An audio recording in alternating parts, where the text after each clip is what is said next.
Hello, everyone. Um, Welcome to our Monday evening Q&A with Clear Mountain. Let me know if we're having any sound issues and if people can see me or if they can't. And so usually on these days, we have a chance for people to ask any questions that they want to, and I can speak on the enlightenment factors, which we spoke of on Sunday, if nothing comes up, but I think this time is best used for discussion. So please feel free to type questions in the chat or things you want to talk about.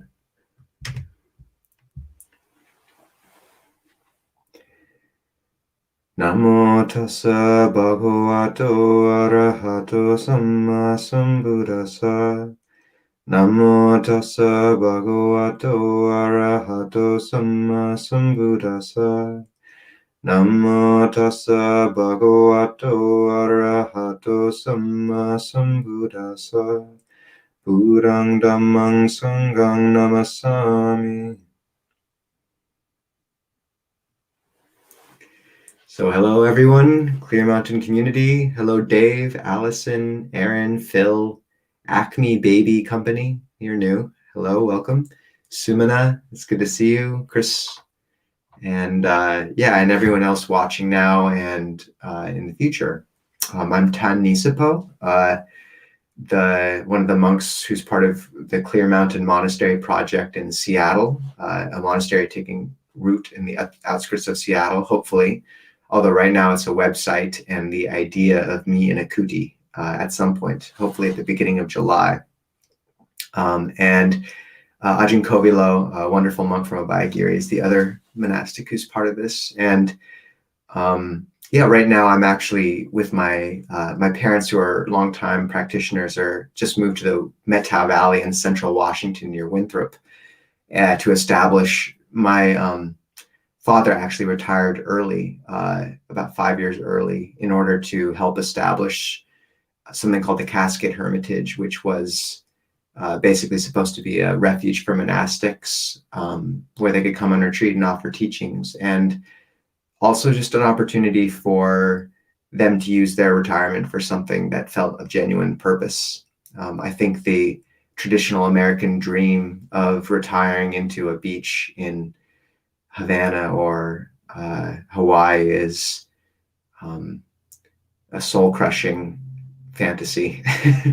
I don't know how long you can stay on a beach and be happy, but I think purpose is what sustains us. So I was very happy to be here, and we spent all afternoon hauling branches. So I'm tired, but I'm happy. It was good work. So please bring up any thoughts or questions or conversation topics you'd like to speak on. Good. I'm glad that the videos and audio is good, Sumana. It's good to see you. So Canmore Theravada Buddhist community. Hello. I believe that might be Dhammamitra, but I'm not sure. Question. I'm not clear on number 3 plus 4 of the 5 ways to stop thoughts. They seem similar to number 1, which is substitution. So for those who don't know, I believe that Canmore Theravada Buddhist community is referencing here it's called Vitakka Santana Sutta. It's Majjhima Nikaya 20, I believe. Yeah, I think it's 20 in the Middle Length Discourses. And basically it goes as follows. There are these 5 ways of dispelling distracting thoughts. Either as a skilled craftsman would drive out I believe it's a coarse peg with a fine peg, or maybe it's a square one with a round one, but just so one substitutes a good, skillful thought for a negative thought. The second is, I believe, just as one example, so that's substitution. The second, I believe, is looking at the drawbacks of a thought. Just as a young man or woman would feel mortified if the corpse of a baby snake or dog were hung around their neck, so one sees the drawbacks of an unskillful thought. The third, I believe, is ignoring, not giving it attention, just as one would not wanting to see forms would close their eyes to stop seeing forms. The fourth is interesting, and this is a really fascinating one. Just as one running might think, why am I running? Why don't I stand? And then one standing would think, why am I standing? Why don't I sit? One sitting would think, why am I sitting? Why don't I lie down? So one, I believe the sutta basically says, steadily calms the thought in this way. And then the fifth is repression or suppression, basically. Repression is not acknowledging that desire or unskillful state is there, and that is almost always unskillful. Like Jung said, what we don't acknowledge becomes our destiny. So we don't preach repression, but we do occasionally preach suppression. But this is a dangerous one for Westerners. So this fifth one, suppression, is just as a strong man might take a weak man by the neck and beat them down or hold them down. So one gritting one's teeth and pressing one's tongue to the roof of their mouth suppresses this unskillful thought. So those are the 5 means of dispelling distracting thoughts in Middle Length Discourses, Sutta 20. Substitution, examining drawbacks, ignoring, calming, and suppressing. So, yeah, it's an interesting list and a very fascinating one. And just to begin speaking to it, so Canmore Buddhist Community is referencing number 3 and 4, which, if I'm correct, are the ones, and correct me if I'm wrong around this, but that number 3 is the closing one's eyes, and number 4 is the calming, and 1 is substitution. So saying that 3 and 4 are similar to 1, that calming and ignoring are the same as substitution. So just, I think one has to clarify those means. 1 being substitution is one we're all familiar with. It's, if you have a state of ill will or anger coming up around someone, then you bring up loving kindness, say, or skillful thought directed towards that person. And this is difficult at times.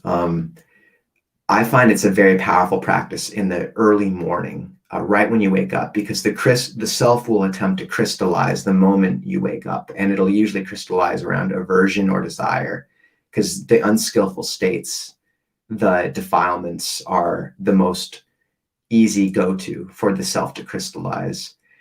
But it's a blank slate if you apply a small amount of restraint and intention right when you wake up and bring up a thought of loving kindness. That's what the self will crystallize around for the day. And that will pay dividends throughout the day in a way that few moments of loving kindness in other parts of the day will. The third means of dispelling distracting thoughts, ignoring, I think in meditation, sometimes when there are, say, thoughts drifting by, you don't always have to go after them or investigate. Sometimes you can just really reflect. I've seen that movie before. Would you pay to see that movie, is how Ajahn Jeff puts it. And some of these movies usually they're pretty junky thrillers, and we've just seen them again and again and again. And one person once asked Ajahn Chah if you should investigate every thought that passes with insight. And Ajahn Chah said, look, it's like walking down the street. Some people you've just seen again and again. You don't have to stop them and ask their name. You know them. Just let them go. Other people maybe are new, or there's something very different about them, and then you can sit down or stop them and speak to them. So similarly, many of our thoughts, especially in meditation, you can just let pass. That's sort of what ignoring can be. Closing one's eyes to them is just let them go. You don't have to investigate or get wound up. They will pass. Especially if you're engaged in in a meditation object which is genuinely interesting to you, such as a robust approach to breath meditation, such as that taught by Ajahn Lee, Ajahn Jeff, Ajahn Suchito, where you're approaching the whole body and the breath in the whole body. And that is extremely engaging for the mind. And if the mind's engaged and interested in a meditation object like that, then those passing thoughts aren't as attractive.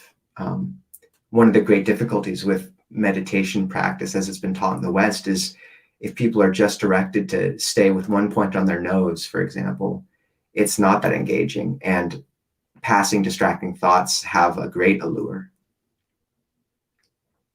So that's how I articulate that difference.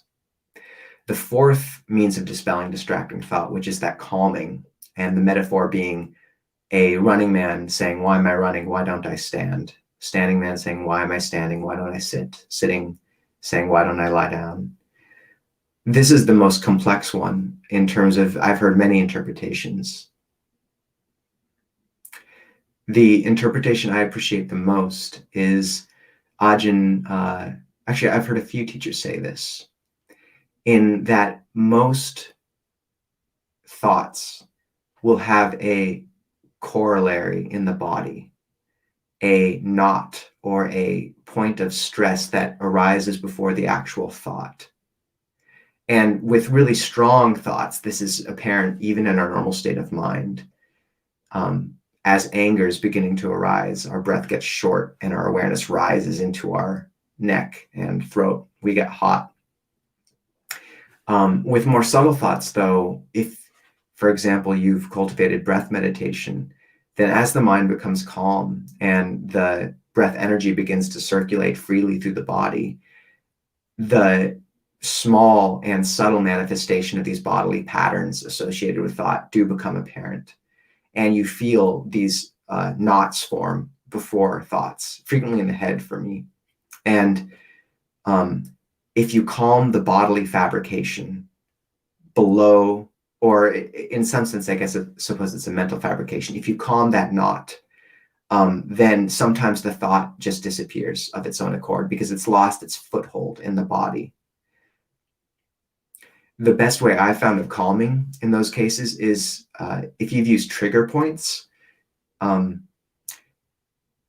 it's where you take a knot in the muscle and you press it really hard and it hurts and then it releases. And I find a similar strategy works for these sort of knots, is the mind will want to go to it and you let it go and clench.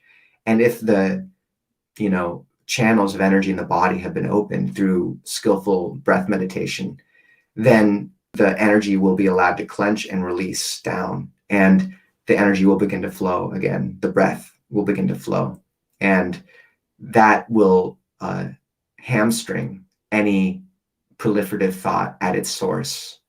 And that's how I've heard that fourth step spoken of perhaps most helpfully, although I've heard other ways of looking at it. For example, you could look at it simply as one observes the stress or agitation associated with the thought and lets it go. So yeah, that's, for me, those are subtle differences between the first of substitution and those number 3 and number 4. And I do feel like it bears mentioning number 5 it's the constraining and beating of a thought into the ground. And this is a problem. As modern meditators and Westerners, we are so brutal to ourselves. And this turns countless people off of meditation, is they'll just not be able to control their minds, like all of us can't control our minds, and yet they'll just destroy themselves over it. And every thought that comes up, they just try to crush. And the Buddha has a metaphor for this where he talks about holding the mind like a bird. And if you hold it too tightly, it dies. And if you hold it too loose, it releases. And I find as Westerners, we tend to hold with a tight-knuckled grip and right effort. is frequently described by the Buddha in terms of a word called kusala, which means skillful. And one of the most revealing places he speaks of it in the suttas is when he's talking to a monk named Venerable Sona, who used to play the lute. And he asks Venerable Sona, were you kusala at playing the lute? So this sense of being in tune or in harmony and harmonious effort, a grace of movement, I think is something to aim for in all things. And that requires a subtle touch. So that fifth of the strong man beating down the weak man, we're already wailing on ourselves and have been for usually around 3 decades or 4 decades. So I think that that fifth one is, there are times when you just need to shut the door on a thought if it's just wrong and it really needs to be put aside. Fair enough. But most of the time, I think steering towards the and the thing is, the other modes of these substitution of thoughts frequently take that same flavor with Westerners. Like we try to substitute a thought of metta for, dislike, and it's the same brutal movement of the mind, which is why that fourth means of dispelling distracting thought, of steadily calming, is actually perhaps the most beautiful and appropriate approach for many Westerners. Just slowly seeing the coarseness of thoughts and letting them stand and sit and lie down. Just have patience with your own momentum coming out of the day. It doesn't happen all at once. And let yourself rest. I mean, you can begin cultivating thoughts of loving kindness at some point, but first just let yourself rest for a few minutes. We're exhausted and fractured and bruised from our daily existence. And any metta practice that doesn't first acknowledge one's own heart's bruising will inevitably be touched with a aversive state or a desire to escape pain.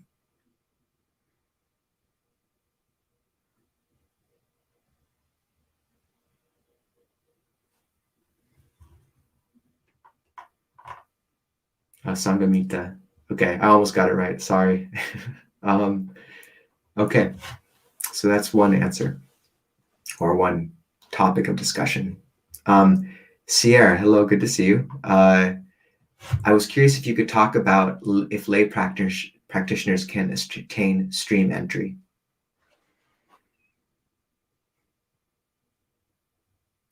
So for context, in the Buddhist conception, enlightenment occurs in 4 stages. Stream entry, which is called sotapanna, once returner, non-returner, and arahant, which is full enlightenment. And I remember you encounter these 4 levels initially, and it seems like this sort of esoteric leveling system that's made up. At least that's how I thought of it, until I heard Ajahn Sumedho speak about these 4 levels. And each of the levels of awakening has what the Buddha referenced as fetters drop. So the first level of awakening of stream entry has the fetter of doubt in the teaching, of self-view, and of attachment to rites and rituals all drop. And the best description I've heard of this is that these are culturally conditioned things. This is our cultural conditioning since we were born. Self-view is, I am this person, this is my name, I am this nationality. Attachment to rites and rituals can speak specifically to religious rites and rituals, but also just to the systems which we completely buy into, and are accustomed to and attached to and rely on in our daily existence. This is how people greet one another. This is how we do that. This is what our family does. This is how a day should progress. This is how we speak to one another. And doubt, I've heard related to the fact that when we don't have this deep faith in the Buddha's teachings, when we are holding on to these concepts of self and ritual, we aren't able to step completely into the stream of Dhamma. And so we hang with this tight-knuckled grip onto these changing things. And there's inevitably, they shift, and there's doubt inherent in that.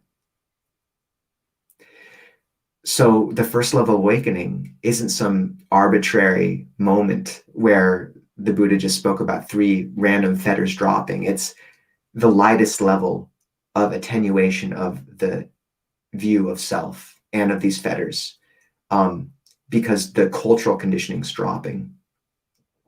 The subsequent 2 levels of non-returner and or once returner and non-returner, which I won't go into the details of, but the fetters that drop there are, I believe, sensual desire and ill will.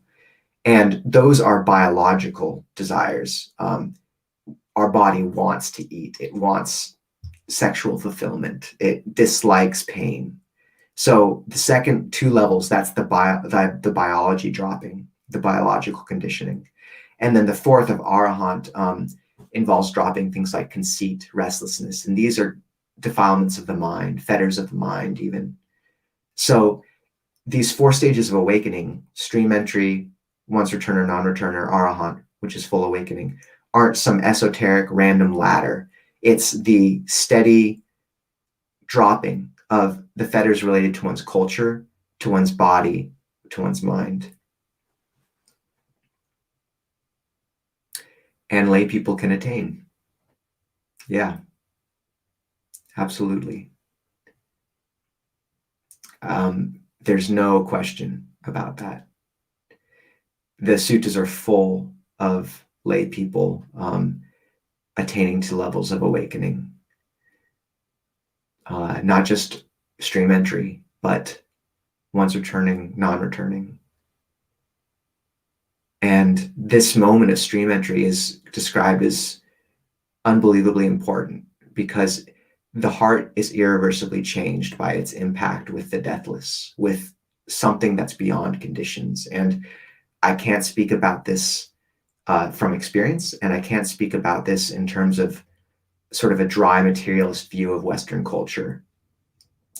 There's some part of Buddhism which is beyond that, and this is that. So yes, the sutras are filled with stream enterers that are lay people. And I've heard every great teacher I've lived with and listened to say that people are very capable of this if they dedicate themselves to the practice. And that's the thing, is this is not easy. And yet it is the greatest gift you can ever give. I've met beings, and one of the reasons I was able to ordain and able to stay in robes is I met beings who seemed different than anyone I'd ever met before. Something in their heart had changed, and they spent every day, all day, serving others without any projection, without any asking. That's just what they do. And so the attainment of stream entry, of awakening, it's not some selfish goal. The ripples that one sends out just through one's basic practice are profound and difficult to see, but they potentize a whole life. Thomas Merton once said that monastics are the center around which the world turns. And that's a bit of a monastic conceit there. There may be truth to it, but the metaphor I like to draw from that is that our meditation practice is the still point around which our lives turn. And people will not understand why you're going back to your room an hour early or leaving the party an hour early, why you're waking up early to sit in silence. What are you doing? Isn't that selfish? You're so focused on yourself. And what they don't understand is that most of us live in a hall of mirrors. Because we never take a moment to establish our center and to acknowledge our shadows and to put them to rest and to cultivate an inner wealth of well-being that is not fragile and not dependent on others, because we don't take the time to do that, then every interaction we have with the world and others is touched and tainted by our need to get something from them. And everyone becomes a shadow of what they could be. And the love we experience tends towards a controlling love of attachment rather than deliberative love of wanting someone to find their best self, no matter what that means for us. So when one practices, then one can give people real love and the world real love. And one steps out of that hall of mirrors because one has an inner wealth that is not dependent on others and conditions externally. So one doesn't need to try to control it all the time. And then you can sit with your friend over coffee and you can really listen to them and you can really see them. And people want so badly to be seen. So that's just a meditation practice. And 20 minutes a day, I say this a lot, is basic hygiene for us practitioners. If you can get 2 45-minute sessions a day, that's really good. An hour and a half twice a day, that's especially something. But if you practice with dedication, the ultimate level of this sort of ethic and this trajectory is awakening, and stream entry is available to laity. I know stories of lay people who are believed to have attained in this way. That being said, the Buddha did say that at full awakening, one will no longer live the household life. And in the suttas, those who do attain full awakening, I think there's like a few lay people that do, and I think both of them get killed by cows within a few days or minutes. And this led to this theory that you die if you don't ordain after awakening, but I think it's just coincidence. There was a lot of rogue cows around in India, apparently. So, yeah. Yeah, and just to say, reading the suttas for the examples of the laity in there is a good exercise, because the lay people in the Buddha's time, those who were dedicated, had a structure to hold them more than we take advantage of. Just holding a Sabbath day of the Uposatha will help one's life immensely. So yes, stream entry is possible. And that awakening of the heart is the ultimate aim of every life, I think. Gita Ngana. Bhante, is there only one way to awaken to the supramundane states via single-pointed concentration? Can one also enter via Vipassana meditation? Oh, man. That's a good question. It gets into a whole debate. Let me see really quickly if there's another question which might be a little easier to dive into right now. I will think about that one.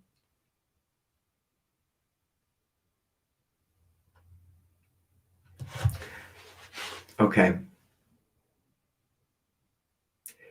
So Geethangan, I will try to address that in a second. I want to address Dhamma Mita's question first, because I can think about that a bit easier. So the question is, two sheaves of reeds supporting one another, consciousness in the body. When one goes, so does the other. So what do we call the habit energy that goes from lifetime to lifetime? I used to call it consciousness. So what she's referencing here is there's a famous sutta, many actually, where I believe it's nama rupa, name and form and consciousness are said to support one another like two sheaves of reeds. And my sense is that consciousness in this case is vijnana is the word, and it specifically was used, I believe, in the Buddha's time sometimes to denote a being, an entity, an unchanging entity of some kind that migrated. And the Buddha was very clear that that's not the case. That's not what migrates. There's a sutta, Majjhima Nikaya 38, where he admonishes a monk like very harshly for saying that. So the consciousness in that sense is a sort of independent entity traveling from body to body. Yes, the Buddha did say that that's not the case. The sheaves of reeds, I'd say consciousness in most conceptions, especially in dependent origination, which I believe you're referencing, is usually sense consciousness. Or it may be the consciousness manifesting in the body, specifically in that form or in that incarnation.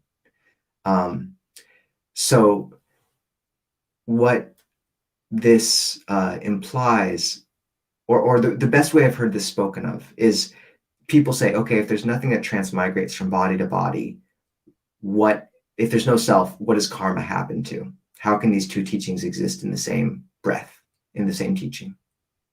And Ajahn Tanisaro had a great answer where I think what he says is that's conceptualizing karma in the context of self. Whereas it's the opposite in the Buddha's teaching. Self is conceptualized in the context of karma. So in the Buddha's teaching, what flows from life to life, this habit energy, it's karma. That's what it is.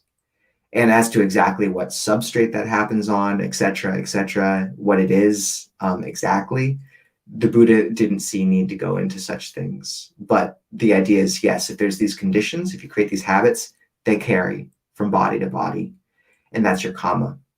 And one habit, one piece of karma is the sense of self, which is an act of perception, an act of mind. So self happens in the context of karma in that sense. And you can see this clearly. We have the sense that the self is always the same behind experience. But if you look carefully, and this is one of the benefits of meditation, you see that that self, that flavor of habit energy changes day to hour to minute. When you walk into a party and want to be the center of attention, that's a very particular self. When you think of the argument you had with your ex 2 years ago and how you should have said this and how dare they, that self-righteous energy, that's a different self. And the flavors are completely different. The voice is different. Everything's different. And yet we just conflate it all as the same self. So each of these habits carries. And a large part of the path is creating skillful karma around our perception of self. What is this skillful self we cultivate? Because eventually, yes, we let go of the concept of the self. But first, the first two sections of the path are morality and concentration. And a great teacher in our tradition says that those first two things, those first two steps, you do think in terms of self. You try to become someone who has that profound sense of self-worth where you can say, I will never kill. I will never lie. I will never steal. I dedicate my life to goodness. I have a purpose. I sit. This is a deep healing that's available through a sense of self-worth and restraint and knowing that one's life is utterly blameless. And there's the difficulty is that that sort of pleasure takes a while to become sensitive to. So people don't realize until they've cultivated it for a while. But I've used this metaphor before. It's like the taste of fresh snow. It's sweet, but only if you've stopped gorging yourself on the other pleasures of the world for a little bit. So this is a skillful sense of self around morality, and then the skillful sense of self around concentration, these profound states of well-being that one can cultivate through formal practice. That's powerful. And then the same teacher said that after thinking in terms of self, to cultivate skillful ego use, basically, to cultivate morality and concentration, then one thinks in terms of not self for wisdom. So one sees all things in one's life as not worth taking as a self, not worth clinging to. And when one doesn't depend on those things for identity anymore, then one can pick them up and use them for a moment skillfully and then put them back down. And this leads to, Ajahn Chah used to say that we hold, but not tightly. And the great teachers embody this so well because you see how they can embody one persona and then in a second they can jump to another persona depending on what's skillful. So there's a story of a monk massaging Ajahn Chah as he just wailed on a monk who'd done wrong, made a serious transgression. And Ajahn Chah was wrathful because that's what this monk needed. And yet the monk massaging him recalled that there was no tension in his body whatsoever. And then frequently Ajahn Chah would turn from a good browbeating of some troublesome monk and just be all smiles and laughing and receive guests for another 2 hours. So when one no longer takes as a self all of these personality structures and programs, then one has the freedom to use them in skillful ways, and to turn one's life into a genuine tool of giving for the world and a vessel of compassion. And then this teacher finally said that nibbana, awakening, is beyond self and not self. So the Buddha never answered that question if there was a self or not, but he did say there was karma.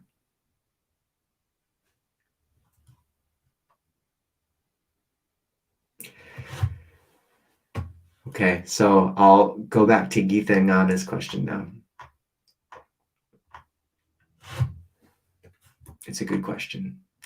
Is there only one way to awaken to the supramundane states via single-pointed concentration? Can one also enter via vipassana meditation?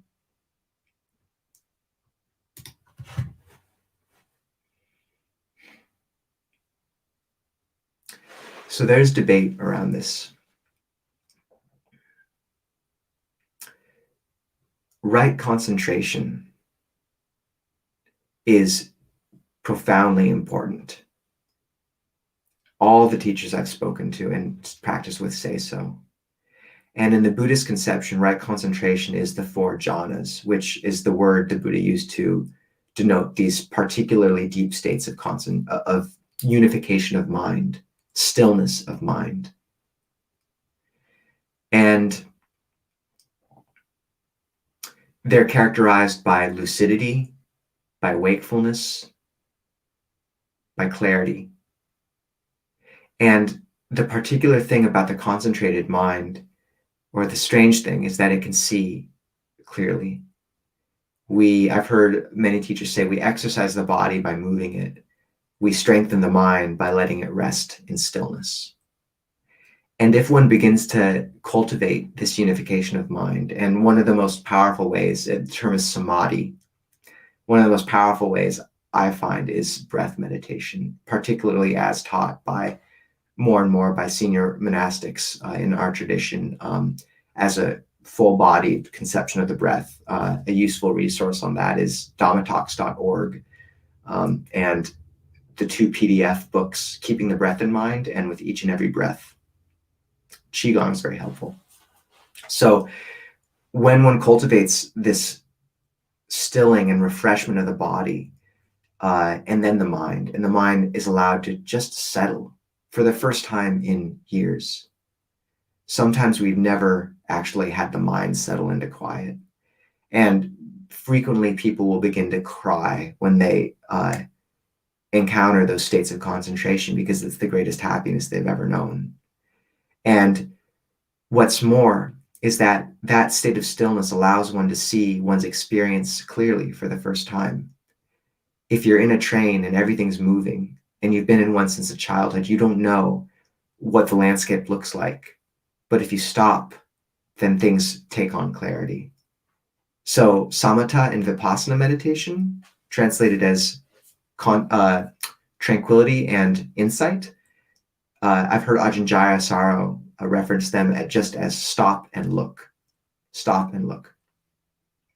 So concentration, one-pointedness is stop. It's samadhi, it's samatha.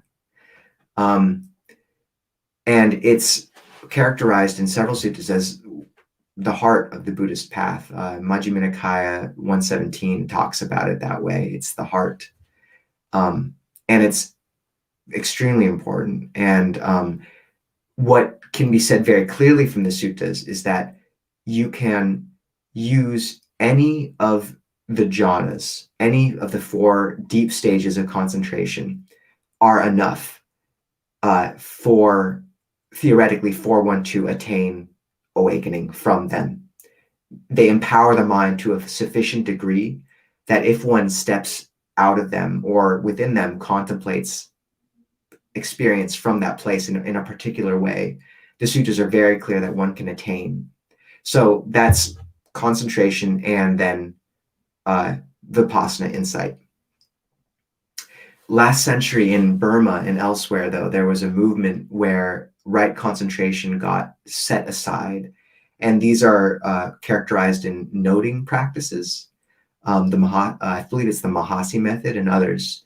And these can be very powerful practices, but I think they've been characterized frequently as dry insight, and I'm no expert in them, so forgive me. And I think people sometimes gain great results from them. I've never experimented with them deeply, and what I've heard my teachers say is that if that's all one does is note and doesn't attain these deeper states of concentration, then that it's very hard for that to be enough to issue into liberation. In fact, I've heard that it's not enough. That being said, there seem to be moments in the suttas where people hear the Dhamma and awaken. If perhaps they'd attained jhana in a previous life, it's unsure. But I would say that for most of us, right concentration, samadhi, is very important, and it's worth cultivating. And particularly the breath, just we are so alienated from our bodies. And even in the Buddhist times, if you did have people who were, they worked the land every day, so they could be in their body, and perhaps that state of stillness of mind was much more available. But as modern people, we are, as Ajahn Amaro says, we think of our bodies as things that keep our necks from dragging on the ground. So yeah, using breath meditation to drop awareness into the body, into the heart, reestablish a relationship with the somatic sense and this deep resources and sense of well-being that's available by becoming reacquainted with the body and the breath energy in that way provides a very stable basis for concentration. And my sense is that that's such a boon on the path and so necessary. And people will sometimes warn you against getting addicted to concentration.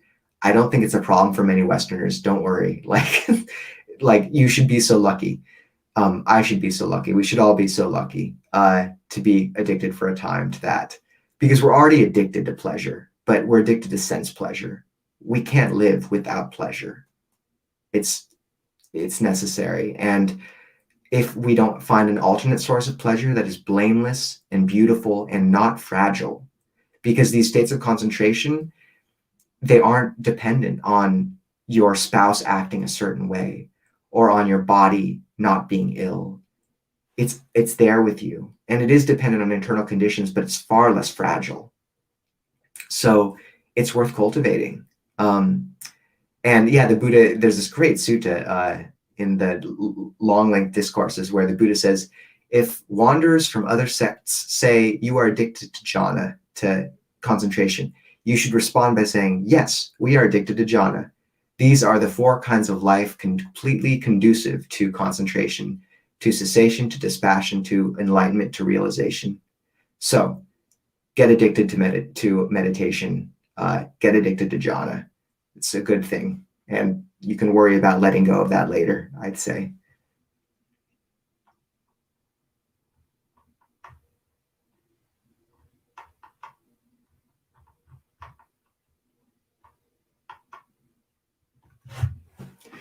So yoga with Karina. Hello, Karina. It's good to see you. I think we have time for one more question. So this is a good one. And it's just hello. Can you talk about the different ways piti can look like, especially what it can look like after the meditation is officially over?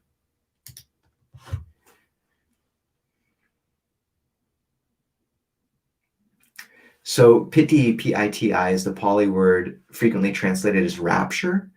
I think it's much more helpfully translated as refreshment. It's related to the word for drink. And most of the metaphors speaking about that stage of right concentration use aquatic metaphors, use the image of water pervading through a body.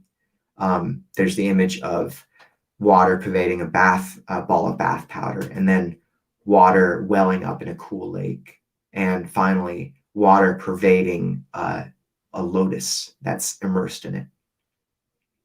And frequently people, I've heard the text characterize rapture or refreshment as the sense you get when you begin to drink from, say, an oasis after you've been wandering in the desert, whereas pleasure, sukha, which is usually follows piti, rapture, refreshment, is the sense of kind of fullness, or really beginning to drink continuously. And what I take it as is, in breath meditation, it's when the breath energy begins to circulate freely, independent or largely independent of the coarse breath at the nose. So generally, the breath energy will run up the spine and down the front of the body, or along these meridians. For some people, it's better to track it the other way.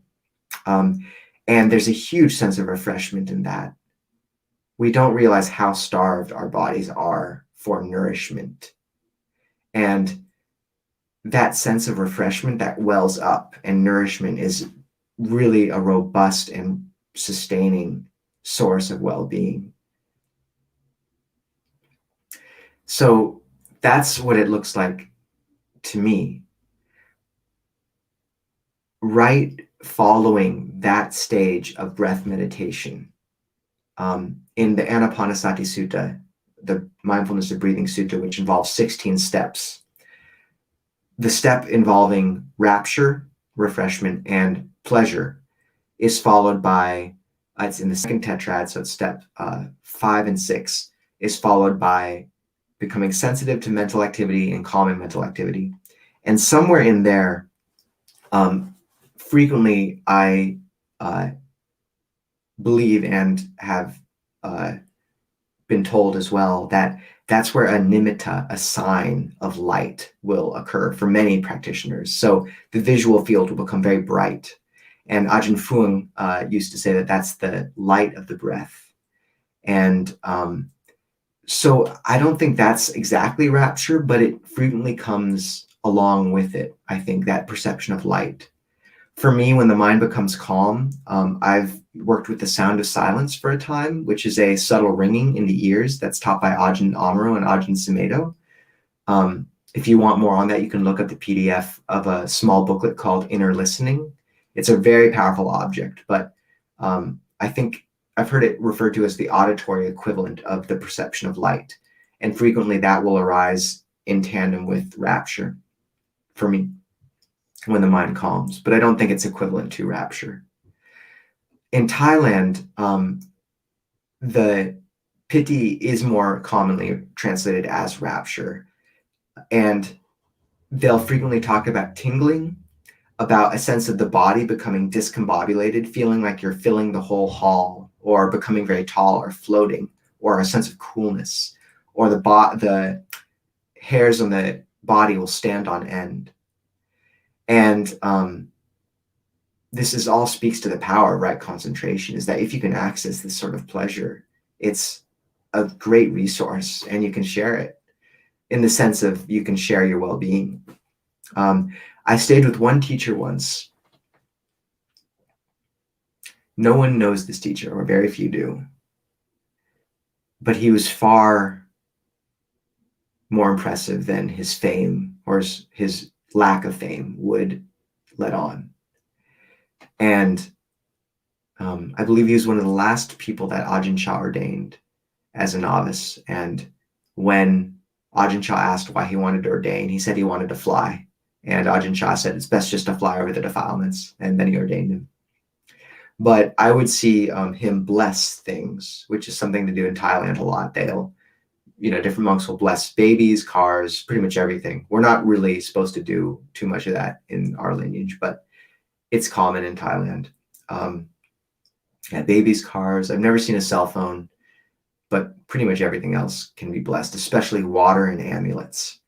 And I saw this monk bless water, and every hair on his arm stood up spontaneously, just. And I asked about what it was, and one of the monks there was like, "That's piti." So that's possible too.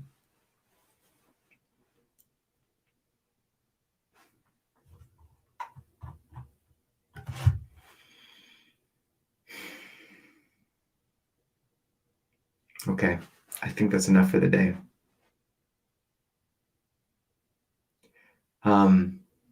Oh gosh, Henley, that's a great question. I really want to address that. Okay, briefly. Henley's asking, to penetrate insight, does one need to emerge from jhana? There's quite a few suttas that say that one does not, that one can contemplate from within jhana.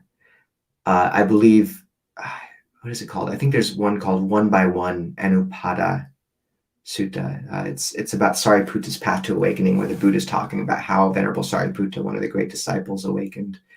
And in each of the jhanic states, he looks at the state itself from within. But there are states, I believe the state of neither perception nor non-perception, which is a very confusing title for a state, and I have no idea what it means, but it's the paramount of the formless attainments, which are four concentrated states that are very refined. And that state one does have to emerge from, so I've heard in the suttas. But honestly, I can't speak to these things from experience with all these states of concentration. There's a lot. And yeah, so I'd say just aim for what you can get. And then, yes, one can contemplate from within it. But it does have implications in terms of jhana not being a complete destruction of thought and focus on one point, but rather a more broad sense in which one has the ability to direct attention in some sense. Okay, Tim, great. It's good to see you. Henley, Sumana, Geetha, Yoga with Karina, that is. Sangamita, Original Mind, Gurgles Segrio. I'm sorry if I'm saying your name wrong. Jean, or Jen. It's good to see you all, and I'm grateful to be part of this community online. So thank you for tuning in, and it's been a pleasure. Please take care of all of yourselves and stay safe, practice, and we'll have a talk on Sunday morning at 10 a.m. and also, as usual, next Monday at 6:30 p.m. So take care, everyone.